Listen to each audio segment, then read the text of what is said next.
Guys, तो आज की रॉ की स्टार्टिंग हमें सेमी जेन के साथ देखने को मिली। सेमी जेन कहते हैं कि मुझे थोड़ा सा अजीब लग रहा है कि मैं यहाँ पर अकेला हूँ और मेरा फ्रेंड केविन ओवेंस स्मैकडाउन पर है, लेकिन मुझे खुशी है कि केविन ओवेंस स्मैकडाउन पर कुछ बड़ी चीज़ें ही करेंगे। उसके बाद सेमी जेन कहते हैं कि मुझे अब उस इंसान के बारे में बात करनी है जिसकी वजह से केविन ओवेंस स्मैकडाउन पर गए। उसके बाद सेमी जेन कहते हैं कि हमने टैग टीम चैंपियनशिप जीतने और रेसलमेनिया का मेन इवेंट करने के लिए इतने साल लगे। इसके बाद हमें जजमेंट डे से हर हफ्ते लड़ना पड़ा। पिछला एक साल मेरे करियर का सबसे बड़ा अच्छा समय था कि वहाँ पर जजमेंट डे आ जाती है। फिन बेलर कहते हैं कि जजमेंट डे के अलावा किसी और को सीजन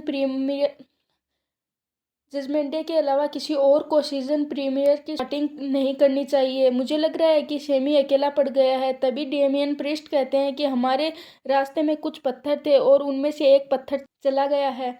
मैं ड्रू मैकिंटायर को डिस्ट्रॉय करने में ही खुश हूँ। तभी रिया रिप्ली कहती है कि हमने इसके बारे में बात कर ली है, इस पर ध्यान मत दो। तभी डोमिनिक मिस्टीरियो बताते हैं कि रिया रिप्ली शेना बेसलर को हराने वाली है और वो विमेंस डिवीजन को इसी के लिए वॉर्न करेगी। रिया रिप्ली कहते हैं कि मुझे बड़ी जीत मिलने वाली है। सेमी जेन, आप हमें खोए खोए लग रहे हैं। वैसे तो हम ऐसे स्टार को अपने साथ जोड़ते हैं, लेकिन अब हम आपकी हालत खराब करने वाले हैं। तभी जजमेंट डे सेमी जेन को घेर लेती है, लेकिन तभी वहां पर जे उसो स्टील चेयर को लेकर आ जाते हैं। जे उसो को देखकर जजमेंट डे वहां से कट लेती है, लेकिन सेमी जेन जे उसो को रिंग में ही छोड़कर वहां से चले जाते हैं, जिस कारण बैक स्टेज जे उसो सेमी जेन से बात करते हैं। सेमी जेन कहते हैं कि मैं हमेशा आपके लिए अच्छा चाहता हूँ, लेकिन मैं नहीं चाहता कि हम दोनों के रिश्ते खराब हों। उसके बाद सेमी जेन कहते हैं कि मैं नहीं चाहता था कि जे उसो मुझे बचाने आए, मैं चाहता था कि केविन ओवेंस मेरी हेल्प करे। और फिर सेमी जेन जे उसो को केविन ओवेंस के स्मैकडाउन जाने के लिए जिम्मेदार बताते हैं, जिस कारण जे उसो वहां से चले जाते हैं। तभी सेमी जेन वापस जे उसो के पास जाकर उनसे माफी मांगते हैं। उसके बाद गाइस, हमें रिकोशे वर्सेस शिंसुके नाकामुरा के बीच मैच देखने को मिलता है, जिसमें शिंसुके नाकामुरा ने रिकोशे पर शिकांसा मूव लगाकर उनको पिन करके इस मैच को जीत लिया है। उसके बाद गाइस, हमें बैक स्टेज कुछ वुमेन्स स्टार बात करती हुई नजर आई और तभी वहां पर चेल्सी ग्रीन और ऊपर निवेन भी आ जाती हैं और इन दोनों के बीच हमें ब्रॉल देखने को मिलती है। और अब इन दोनों के बीच अगले हफ्ते सिंगल मैच फिक्स हो गया है। के बाद गाइस, हमें नेटालिया वर्सेस पाइपर निवेन के बीच मैच देखने को मिलता है। नेटालिया पाइपर पर अपना स्मेशन शार्प शूटर लगाने जाती है, लेकिन तभी वहां पर चेल्सी ग्रीन एप्रेन पर खड़ी हो जाती है और नेटालिया उससे टकरा जाती है। निवेन ने इसका फायदा उठाकर नेटालिया पर क्रॉस बॉडी मूव लगाकर मैच को जीत लिया। मैच के बाद भी पाइपर, निवेन और चेल्सी ग्रीन नेटालिया पर अटैक करती रहती हैं। अभी वहां पर ट्रेश नॉक्स आकर उनको रिंग से बाहर करती हैं। उसके बाद गाइस, हमें सेथ रॉलिन्स का सेगमेंट देखने को मिला। सेथ रॉलिन्स रिंग में आते हैं और वो सभी फैंस का सीजन प्रीमियर में वेलकम करते हैं। सेथ रॉलिन्स कहते हैं कि पिछले हफ्ते हमें वर्ल्ड हैवीवेट चैंपियनशिप के लिए ड्रू मैकिंटायर नंबर 1 कंटेंडर के रूप में मिला। उन्होंने मुझसे कहा था कि वो मुझे से पहले 100% सही देखना चाहते हैं, लेकिन जब जजमेंट डे ने उन पर आकर हमला किया तो ड्रू मैकिंटायर ने उन्हें नहीं बचाया और बाद में उन्होंने कैश इन करने से रोका। इस कारण मेरे मन में बहुत सारे क्वेश्चंस हैं जिनका आंसर मैकिंटायर ही दे सकते हैं। तभी वहां पर ड्रू मैकिंटायर की एंट्री होती है। ड्रू मैकिंटायर कहते हैं कि मैं आपको 100% ठीक देखना चाहता था, लेकिन आप पर पीछे से हमला हुआ। सेथ रॉलिन्स ड्रू मैकिंटायर से कहते हैं मैं अपनी चीजें खुद के दम पर करता हूँ, क्या आप भी अपनी चीजें खुद के दम पर करते हैं या फिर किसी की मदद लेते हैं? ड्रू मैकिंटायर कहते हैं कि मैं भी अपनी चीजें खुद के दम पर करता हूँ। फिर सेथ रॉलिन्स एक वीडियो प्ले करते हैं जहां पर ड्रू मैकिंटायर और रिया रिप्ली बैक स्टेज कुछ बातें करते हुए नजर आ रहे हैं। सेथ रॉलिन्स कहते हैं कि आप कुछ भी कर लो, लेकिन मैं चैंपियन बना रहूंगा।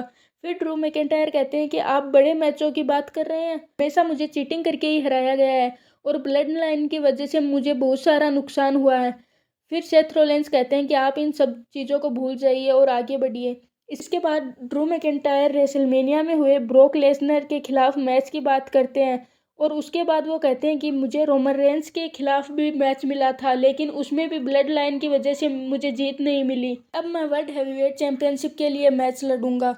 जिस पर सेथ रॉलिन्स कहते हैं कि मेरे साथ भी ऐसा हुआ है और मैं भी 4 साल बाद चैंपियन बना हूँ और इसके लिए आप किसी और को जिम्मेदार मत ठहराइए। उसके बाद गाइज हमें लोगन पॉल का वीडियो सेगमेंट देखने को मिला, जहां पर उन्होंने रे मिस्टीरियो को यूनाइटेड स्टेट टाइटल के लिए चैलेंज किया। उसके बाद गाइज हमें जॉनी गार्गनो वर्सेस लुडविन काइजर के बीच मैच देखने को मिला, जिसमें काइजर ने जॉनी पर फिनिशर लगाकर मैच को जीत लिया।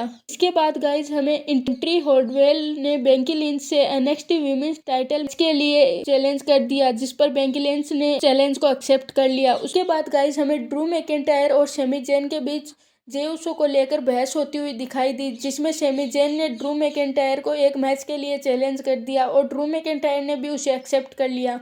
उसके बाद गाइज हमें रिया रिप्ली का सेगमेंट देखने को मिलता है। रिया रिप्ली कहती हैं कि हर कोई मेरे खिलाफ है और हर कोई मेरे साथ मैच रेसल करता है। नाया जैक्स ने भी मेरे पर अटैक किया, लेकिन मैंने उनको हरा दिया। मेरे पीछे रोकेल और अब शेना बेजलर भी हैं और वो भी मुझसे मैच लड़ना चाहती हैं। शेना बेजलर को लगता है कि वो सबसे खतरनाक स्टार हैं, लेकिन मैं वीमेंस डिवीजन को चलाती हूँ। तब में वहाँ पर शेना बेजलर आ जाती हैं और इन दोनों के बीच में मैच स्टार्ट हो जाता है। मैच के बीच में नाया जैक्स और रोकेल भी आ जाती हैं, जिस कारण रिया रिप्ली इस मैच को जीत जाती है।